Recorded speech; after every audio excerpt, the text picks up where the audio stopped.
আপনি আমাকে একটা হারাম কাজ করাবেন, আমি হারাম কাজ দিয়ে আপনি করাবেন, আপনি আমাকে তাকে দুনিয়ার বেনিফিট কি দেবেন বলেন? মানে আপনি তো দুনিয়ার মূল্য আমার কাছে জানি আমি, আপনি আমাকে তো you will not be able to deceive me.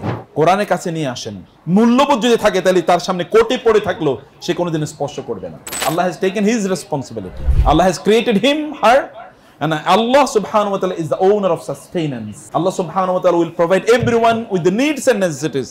তোমাদের মাধ্যমে যেন অন্যরা ইনফ্লুয়েন্স হয়, তোমরা ইনফ্লুয়েন্সার হও, তোমরা ইনফ্লুয়েন্সড হও না, তোমরা অন্যদের মাধ্যমে ইনফ্লুয়েন্সড হও না, তোমরা ইনফ্লুয়েন্স করো অন্যদেরকে, তাতে তোমাদের মাধ্যমে অন্যরা ভালো হবে, তোমাদের মাধ্যমে অন্যরা ভালো হবে।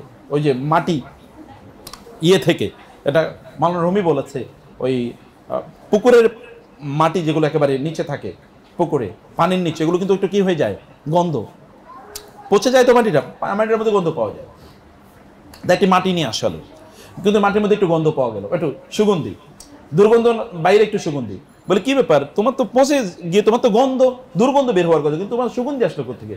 বলে আমার সাথে একটা ফুল ছিল, আমার সাথে কি ছিল, একটা ফুল ছিল, ওই ফুলের গন্ধটা এখানে ইনফিলট্রেট করেছে এবং এই কারণে এখান থেকে সুগন্ধি বের হচ্ছে।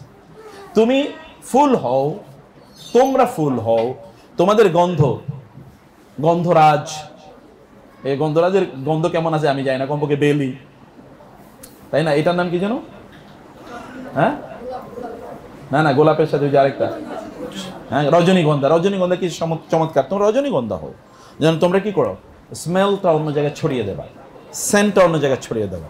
এই কাজগুলো তোমাদেরকে করতে হবে ইনশাআল্লাহ। আর এটা তো ওদের কথা বলেছি, এর মধ্যে মানে হিফজুল কোরআনে যারা আছে বাচ্চারা, অর্ধবার্ষিক পরীক্ষা তারা দিয়েছে, সেখানে অনেকে ভালো রেজাল্ট করেছে। বাচ্চাদেরকে আমরা কি বলি জানেন, বাচ্চাদের মধ্যে একটা মিরাকুলাস মেমোরি আল্লাহ তাআলা তৈরি করে দিয়েছেন।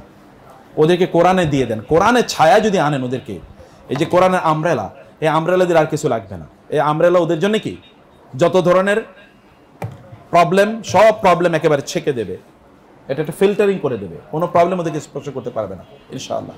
ভবিষ্যতে যেন তোমরা মানবতার জন্য কিছু করতে পারো, তোমাদের আইডেন্টিটি ধরে রাখতে পারো এবং তোমরা সত্যিকার অর্থে ভালো মানুষ হও। করেন যে আপনার বাচ্চা কোরআন হিফজ করলে ও কিয়ামতের দিন আপনার জন্য সম্পদ, অ্যাসেট হিসেবে দাঁড়াবে। অন্য কোনো অ্যাসেট তো আপনি নিয়ে নিতে পারবেন না, কিন্তু এই অ্যাসেট আপনার সাথে যাবে। ও কোরআন যদি পড়ে তাহলে ও অন্যদের মতো দুষ্টমি হয়তো করবে, কিন্তু অন্যদের মতো কোনোদিন পথভ্রষ্ট হয়ে যাবে না।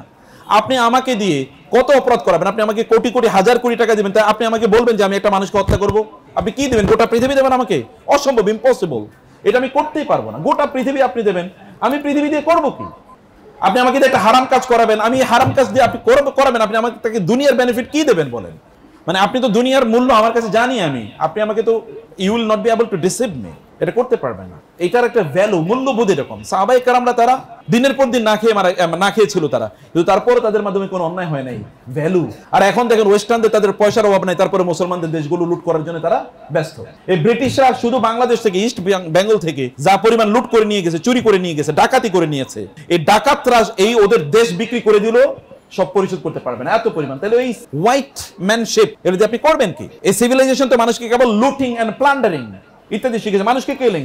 First world war, second world war, এটা কেন মুসলমানদের কারণে হয়েছে? ফার্স্ট এন্ড সেকেন্ড ওয়ার্ল্ড ওয়ারে পৃথিবীতে প্রায় 700-800 কোটি, 7 থেকে 8 কোটি লোক মারা গেছে। এরপরে যত যুদ্ধ হয়েছে সব তাদের কারণে হয়েছে। যত যদি দ্বিতীয় বিশ্বযুদ্ধ হয় তাহলে তাদের কারণে হবে। অতএব আপনার কোরআনের কাছে নিয়ে আসেন, মূল্যবোধ যদি থাকে তাহলে তার সামনে কোটে পড়ে থাকলো সে কোনোদিন স্পর্শ করবে না, কারণ সে জানে যে এটা ভ্যালু কি, সে জানে তার জন্য যা আল্লাহ বরাদ্দ করে রেখেছেন সাথে তা সে পাবেই, অর্থাৎ তার কোনো টেনশন নেই। Allah has taken his responsibility, Allah has created him her, and Allah subhanahu wa ta'ala is the owner of sustenance. Allah subhanahu wa ta'ala will provide everyone with the needs and necessities he or she requires. এটা তার জানারও প্রয়োজন নেই। আমরা oxygen নিচ্ছি, আমরা কি জানি না, বাট আল্লাহ সুবহানাহু inhaling and exhaling, the system is given accorded to us by Allah subhanahu wa ta'ala. আমি আপনাদেরকে বলবো বোনেরা, বাজারে যাবেন, সুন্দর সুন্দর বই আছে, বিলিভ মি। আমাদের আজকে 2টা বই আছে এখানে। এটা হচ্ছে মায়েরা, আসলে সোনালী যুগের এই যে বড় বড় মানে ইসলামিক স্কলার যাদের কথা বললাম, তাদের মায়েরা কিভাবে তাদের সন্তানদেরকে লালন পালন করেছেন তার উপর একটা বই। আর একটা হলো গোটা জীবন জুড়ে নাসিহা দরকার আমাদের, কোন পদ্ধতিতে আমাদের জীবনটা পরিচালনা করব। দুটো বই আপনারা নিয়ে যাবেন, এটা মাস্ট রিড। বাসায় বসে পড়বেন, বাচ্চাদেরকে নিয়ে পড়বেন, পড়াবেন, এবং অন্যদেরকে আপনারা গিফট করবেন, আত্মীয় স্বজনদেরকে, বোনদেরকে গিফট করবেন, বান্ধবীদেরকে গিফট করবেন, অন্য কিছু গিফট করছেন হাদিয়া, বই, মানে অন্য কিছু যেটা আপনারা ঈদের সময় দিতেন, কমপক্ষে বই একটা দুইটা বই তাদেরকে দেন, কালচার তৈরি হোক। আমি আমার জীবনে দেখেছি বাংলাদেশের একজন বড় ইসলামী ব্যাংকের প্রতিষ্ঠাতা সহ ইসলামিক ইউনিভার্সিটিগুলোর প্রতিষ্ঠাতার মধ্যে একজন, এত বড় স্কলার বাংলাদেশে খুব কম এসছে। আমাকে বলতে চাচা আমি প্রতি মাসে 30-40 হাজার টাকার বই গিফট করি। আমি বললাম সুবহানাল্লাহ, সাদাকায়ে জারিয়ার কি বিশাল বড় কাজ। বান্ধবীদেরকে বই গিফট করেন, তাদেরকে বলেন কিভাবে তারা ভালো মানুষ হবে, তারা ভালো মানুষ কিভাবে বানাবে, এটা তাদের মধ্যে তৈরি করা, ওদের মধ্যে সেলফ এস্টিম তৈরি করা, বাচ্চাদের মধ্যে সেলফ এস্টিম।